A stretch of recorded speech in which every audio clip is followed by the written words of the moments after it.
There is a good old phrase in English football, and it goes something to the effects of, we are staying up.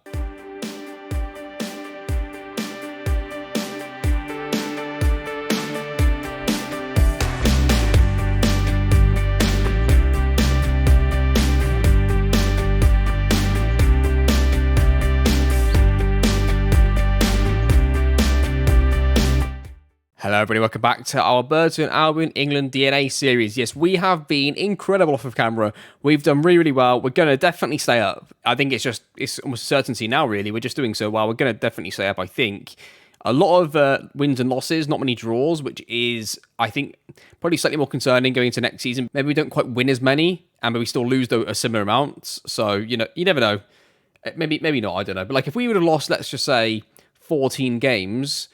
I mean, the teams in the relegation zone have got 19 and 18. I suppose we should still be okay. But yeah, it's just an area of concern. I say area of concern, but like I think a lot of people thought we were going to go straight back down. And I thought we were going to be in a dogfight the whole season, to be honest with you. I thought we might have a chance, but there's going to be a really good chance we'd be like basically where sort of Luton to Preston are. That's where I thought we'd be right now. If things were going decently well, and maybe where Bristol City were if things were going not so well. So we've done really, really well. Now, don't be fooled by this. It doesn't necessarily mean that because we've got 12th this year, we're just going to keep progressing. Like we said before, it's not a normal save, so we can't go and buy players and build and progress. There is one thing, though, to be really positive about.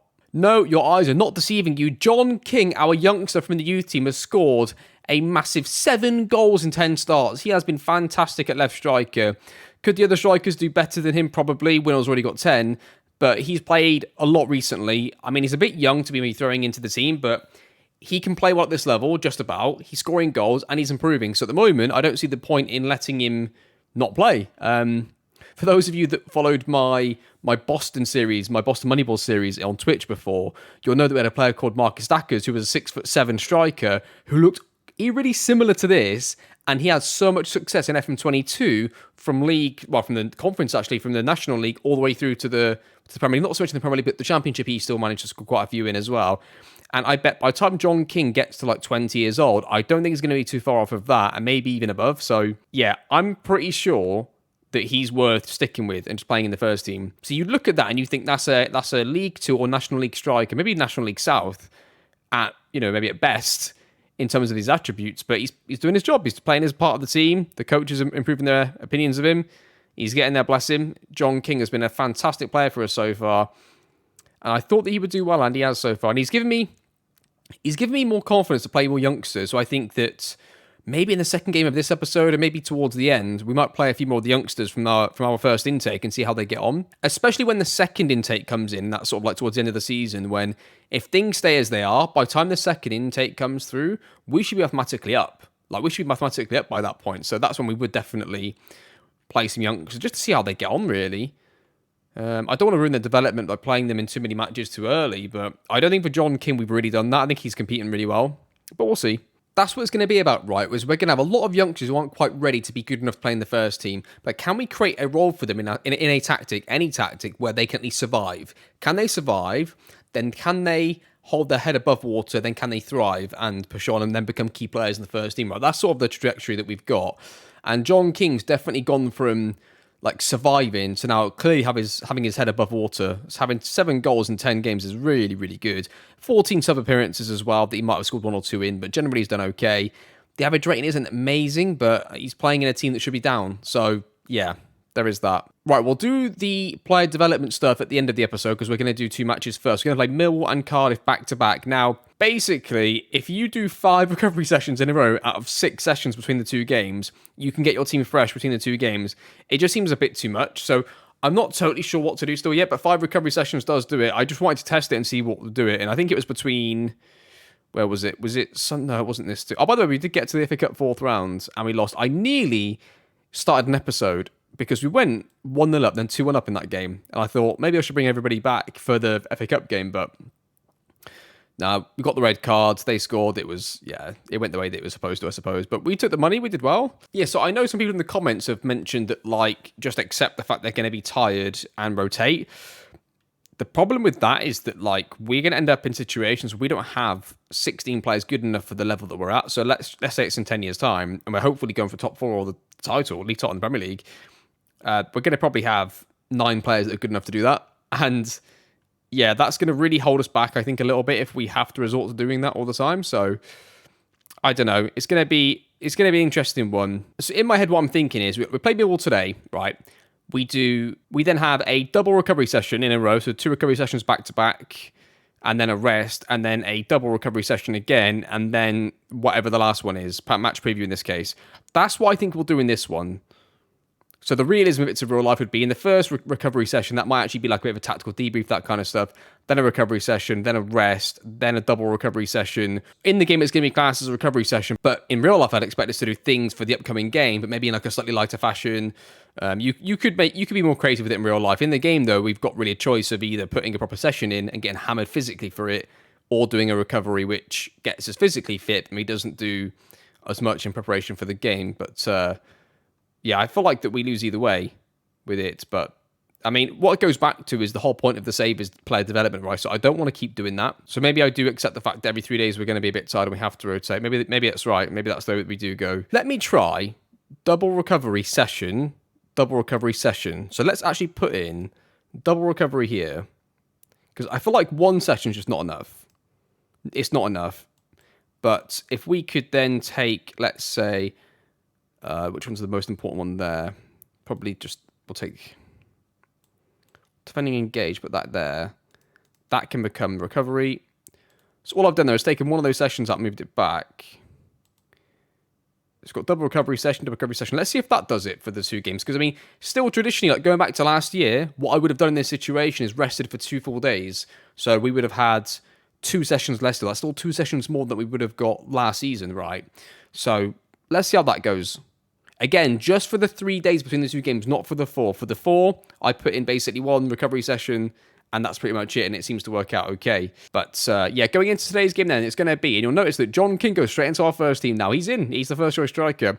Garrett is in goal. Do you know what? Just on that for a second, I absolutely love that. I didn't think it would happen this soon. I thought it would take years, but the fact we've already got a striker in there, and John King isn't in there as like a token gesture of me like, oh, let's just try and get an academy player in as soon as we can. He's in there and scoring goals, and he's doing his job, so he's earned his way into the team. So we've got Garrett in goal anyway. It's going to be Borthwick, Jackson, Hughes, and Shaughnessy across the back. Smith, Keller done at wing back with Lakin and Taylor as pivots. Powell playing 10 off of King and Victor up front. Assistant manager says, media comments, okay. And we're underway. Straight away a highlight here. Shaughnessy throws into Taylor. Taylor's going to play it back to the Keeps. Keeps is going to play it back into Shaughnessy. Plenty of time with Shaughnessy. No danger, mate. Travels with it. Plays into Taylor. Takes 2 touches. Plays into Keller. Done. Well, actually plays it to the fullback because it was terrible. They're going to... Oh, we should have got now like a quadruple press there.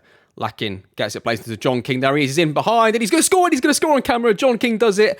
Our youth academy prospect and the England DNA scores. 1-0 to Burton Albion against Millwall. Come on, boys. He's 6'6" and got a bit of pace, you know. He's going to be a handful. I mean, he doesn't need the old technical attributes to be able to battle out the defender and get off me, son. Yeah, you have none of this.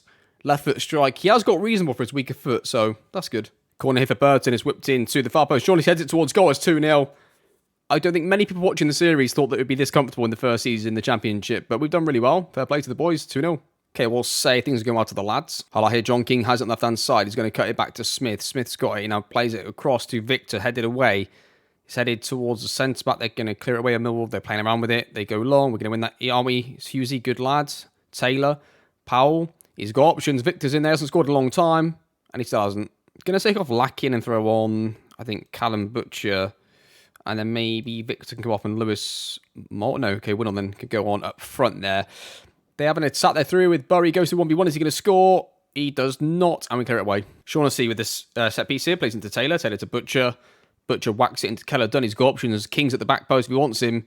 Oh, he lost the ball, unfortunately, to De Silva. De Silva plays out to Bennett. Bennett with the ball plays it back to De Silva. To Jordal. They lose it. Unlucky. Butcher has a good effort to try and win the ball there, to be fair. Good time to like initiate the press and try and win it off him, there wasn't it? It was quite good. They're going behind to Burry. He's just got a bit of pace. Is he going to beat the player? Clips it into no man's land. They're going to be retaining the ball still. It's going to be their highlight, I think, Millwall. They're going to keep on the ball. We can't quite get enough pressure on them. 2v1 there. Yeah, good. Bet it's in. Good goal, Millwall. 2-1. Okay, Thierry Lati Fairweather is going to be his last game, I think, for us in the first team. I did say before we've got a couple of youngsters that look good at left wing back, so he's probably going to play his last game for us here right now, and Gilly can come on to right CDM. as they have a set piece. They go into the box. This was a set piece before I made the change. They hit the bar and he's tapped it in. I don't believe it. It's 2-2. And there, it's going to finish 2-2. And that was a pretty good game, actually. Entertaining game. We'll say unlucky to the boys. And let's see how tired the players are then for our little test. Okay, then let's see how tired the team is. The double recovery session and a session on the Sunday. Then a double recovery session and a session on the Monday. 3 days between the games. Let's see how we do. Did it work? No. The players are pretty tired still. So, I mean, it's just, I don't know what else to do with this, really. It's frustrating. Like, this just too tired. It's too tired to try and mount like a title challenge against a team like Manchester City or Liverpool, where their team's going to be massively superior to us. So, and if we do things like this, we're going to drop points. I'm not thinking necessarily about now. Could we get away with this in the Championship? Probably. I'm thinking more when we get to the Premier League and we're trying to mount a title challenge.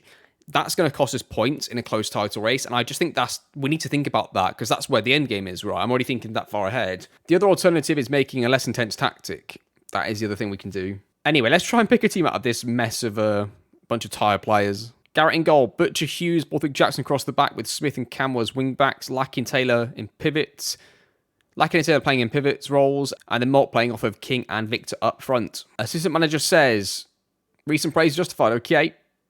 Bit obsessed with the media is our assistant manager. Early highlight. Garrett's going to take it and play it into Hughes. Hughes is going to play it straight up to King. Doesn't even go for it, incidentally. He gets this one, though. Plays it back to Hughes. Hughes then plays it into Malt. Malt plays it across into, Smith, but he loses it. Ojo gets it, plays it across to their wing back. They're going to break on us. There's 2v1 in our favour. No, get across here. What are you doing? Better block that across now. It goes in anyway. That's really poor. That is really poor defensively from us. 1-0. Cardiff have the ball. They're going to play a 1-2. They play in behind. They're through, aren't they? They're through. They're going to score. We get the block there. Butcher, what's he going to do with this? Can we try and get on it to feet? Now you've got spin and go. Spin and go. Okay, you did everything wrong then, right wing back. Campbell, you did absolutely everything wrong. Did the opposite to everything you should have done there. Victor, get up. Good lads. Mott plays it into King early. Gets through almost. Lacking, though, does. And King's have to chase us down. Goes back to their keeper. Is that the end of the highlight? It is not. Okay, what are they going to do? I mean, that looks really tempting for them. Now it doesn't. That does, though. Watching that. Oh, they go long. Okay. We get to that, surely, Smith. Yes, Taylor Mount. I keep going to say Mount. It's Malt. Victor goes up. King. Oh, he's missed it. What a chance that was. Okay, we'll say, show me something else. I did say that the last game would be his last game, but this will definitely be his last game. Latty Fairweather comes on left wing back. King can come off and put on Winnell. I'll take off Taylor and put on Kieran Gilligan. Butcher gets it, travels from the back with it. He's going to play it into Victor. Victor gets to it. He's going to keep going. Plays it into Camwa. Whacks it into the far post. Comes back across. Victor heads it across. Winnell, and he scores it. It's 1-1. Okay, let highlight here. Borthwick Jackson gets it. Plays it into Oshalaja. Oshalaja's going to take it. Oh, he's just gone long early into Victor. Goes through to Malt. He's going to go through 1v1. Is he going to shoot? Keeper's all over the place. It was close. And they have it. Finishes 1-1. We'll take that, and we'll take the draw. I think we're almost safe now. Like, I just can't see us getting caught. I can't see us losing every game, and I can't see them winning them all, to be honest. So I'll see you in a few days for the West Brom game. Let's review the training for the last 3-month section and see how players have been doing. Right then, let's do this update and see how players have been doing in their training development in recent times. Sam Hughes has been liking the last few months, I think. He seems to have been doing pretty well in his training ratings. His performance has been pretty good, and his training and his attributes seem to be improving across the board still, which is good to see. If we take Sam Hughes at his last 6 months, he's been doing, which is pretty much this season, isn't it? He's been doing really well and improving and slowly improving. Not, I wouldn't say stagnating, he's slightly improving, I think, across the board. See, Callum Butcher, if we look at all time, he's dropped quite a lot since he started. But if we look at the last 6 months, he's slowed down that quite a bit, and he's actually improving back in these areas. He's just degrading physically. That's his only problem. Hamer, across the board, has been improving quite a bit. The last 6 months, he's been really good as well. As you can see, I think Hamer's really adapted well to the new regime, the new training regime. So that's just in the last 6 months. So he's already gone up anticipation +1, position +1. He's trending up in a lot of different areas. Hamer looks like he's going to be a really good player, and I'm pleased that he's trending back up after a weird time, a few months back in the back end of last season, right at the start of this season. He seems to go through a weird spell, but he's doing okay now. Shaughnessy all-time, 12 months, and then 6 months. So recently this season, he's been doing okay with the new regime. Nothing great. I think I've said before, I think he's just hit his peak, really. Same for Keller Dunn. If you look at his last 12 months, he's been pretty good. I mean, all time is not great. That's probably down to the fact he was learning a new position at the start, and he had the weekly training schedule that he probably didn't like as much, but like that's the last 6 months. So this season he's been pretty good. Looking all right. Terry Taylor, what a player he is. That is him all time. I've just realised as well, hang on here. For some of these players, let me give me 1 second here. Right, hopefully you can still hear me here. I think you can. I'll make sure this is okay for the video. Yeah, apologies. When I do these, right, I always forget that I'm covering some of the attributes, right? So I'm just going to go back through for you as well. So killer done, just so you get like a good look at them all. There you go. We're also missing Shaughnessy. So Shaughnessy quickly over his all-time 12 months and then 6 months. Sam Hughes on his all-time 12 months, 6 months. And then lastly, Hamer on his all-time 12 months, 6 months. Yes, I mean, Terry Taylor looks incredible. I will eventually set that up so you can see me as well as seeing the whole game. I'll just move myself somewhere else. But yeah, Terry Taylor's been amazing. He looks absolutely incredible, doesn't he? And he's improving quite a lot across the board. Will he sign a new contract? I don't think he will still, will he? He will? Oh, ladies and gentlemen, I don't believe this. I'll get him signed up. I don't care what it is. I guess that's fine. 4-year contract. Oh, we're just going to rob him blind here. Sign that, please, Terry. I mean, I could try and whack on a... What could I turn it into? So if we turn it into... It's a 7-year contract. It's a baseball contract. But you can have that. You can have that. You can have like $9.5 a week. How about that? We just got to hope we never go down. Take that. He took it! Terry Taylor just signed a 7-year contract. That takes him to 29 years old. I can't believe he took it. Good lad, Terry Taylor. Signed for life.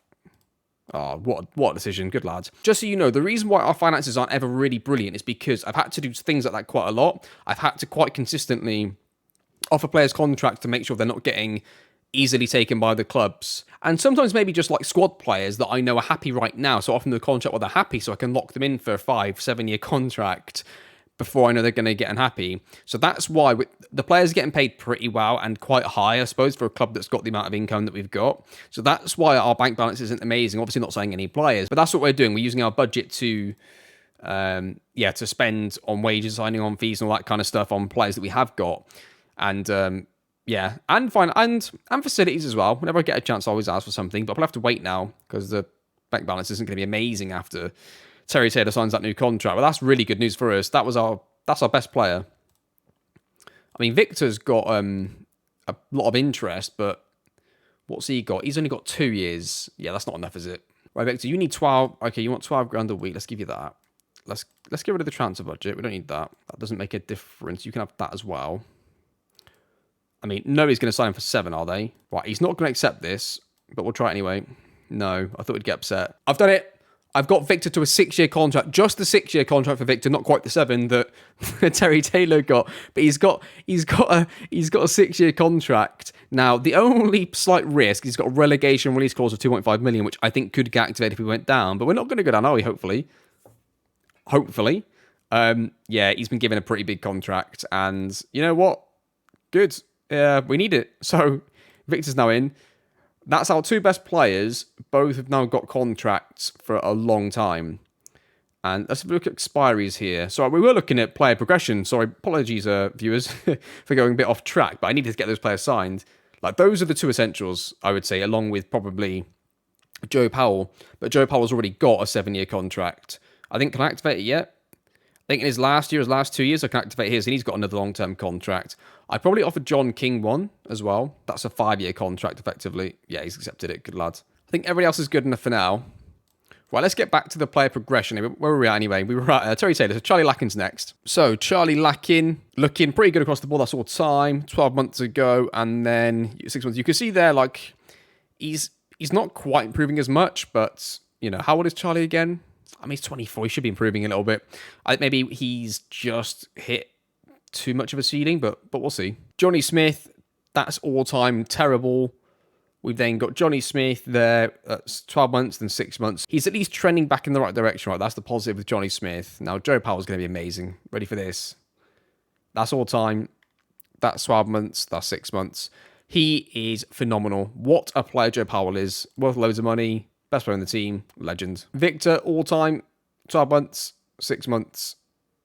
I mean, I don't know what else to say about him. He's just absolutely brilliant, Victor. Brilliant player across the board. Has improved loads and is looking really, really good going forwards. Lewis Mole, I mean, he's just pretty much stagnating. Look at that, all time. I wish I could be more out of the way for this. All time, 12 months, 6 months for him. Yeah, I mean, he's all right. He's not amazing. So winner all time is on the decline massively. That's 12 months and that's 6 months. So 6 months, there's only, right on my face is the pace actually going down -1 even on the last 6 months. So winner's really on the decline, even though he's only 33. Kieran Gilligan, slight improvements of all time. 12 months, a bit average. 6 months, not great. Borthwick Jackson, all time. 12 months, 6 months. Yeah. I mean, just a bang average, I think. Player for the championship, I'm afraid, but good for League One. Right then, youngsters. John King. Let's have a look at him then. Right, let's get this in. Here we go. You can see the whole thing. John King, that's all time. As you can see, though, he's improving all across the boards, which is nice to see. His heading could do with going up a little bit, just so his heading actually is slightly better, but what a player he's going to be, I think, for us. There's Randy, our centre-back. He's looking okay. He's not really good enough. To be fair, most of these aren't really good enough. Johnny Rush seems to have trended backwards a little bit. He's gone back to the way that he was before he started improving on the last episode. I think lastly, Sam Heller. Let's have a look at his development quickly. All time is +1s on acceleration, pace, stamina, strength, vision as well. Lots of trending up. We've got last 6 months, similar things. And then the last month, he's trending up as well. No downward arrows at all, which is nice to see for Sam Heller. Which, yeah, maybe his potential is going to be pretty good for us going forwards, but he's going to probably need a new 10-year contract or something from us to make sure he's locked down for the long term. Yeah, bringing a bit of Moneyball, a bit of baseball to the series with our Moneyball 7-year contract, but there we go. Nice. Right, I don't think there's too much else to show you really right now. I mean, we're going to stay up, I think, quite comfortably, right? How many points are we clear? So we're 15 points clear of the drop with 11 games left. I think we're going to stay up. It's not just the points, it's the amount of teams right as well. And we're so far off the playoffs, though, that's not going to happen either. So I don't think there's any need for us to come back until the end of the season. So what I think we'll do is we'll come back for Wigan and Bristol City, and then we'll do an end-of-season review. And what I'll do is, as long as we're completely safe, we'll try and field as many youngsters as possible in these 2 games. Let's see how the first intake of players get on in those last 2 games. And maybe we can sprinkle in 1 or 2 of the... Oh, no. Okay, what we'll do, just remembered, we'll do our youth intake first. Then after the youth intake, then we'll come back for the Wigan Bristol City games, and then we'll play our youngsters in 2 competitive matches and see how they get on. That's what we'll do. We'll do it in that order. So I'll see you next for the youth intake, where we can see our second batch of players. We did upgrade a couple of things so far. Yeah, I can't remember what it was off the top of my head, but we did have 2 things accepted so far from the board. I think it was youth recruitment and junior coaching. I had 1 on camera accepted, 1 off camera. So we are making slow progress on the youth players getting better, and the facilities are still both where they were at the start of the save, so that's good. So we have got a slight improvement, so there's a slightly better chance for us of getting some better players. Now, I should probably look at getting a new head of youth and some more youth coaches. So I'll probably look at that off camera as well. While you're away from me, I will look for some of those.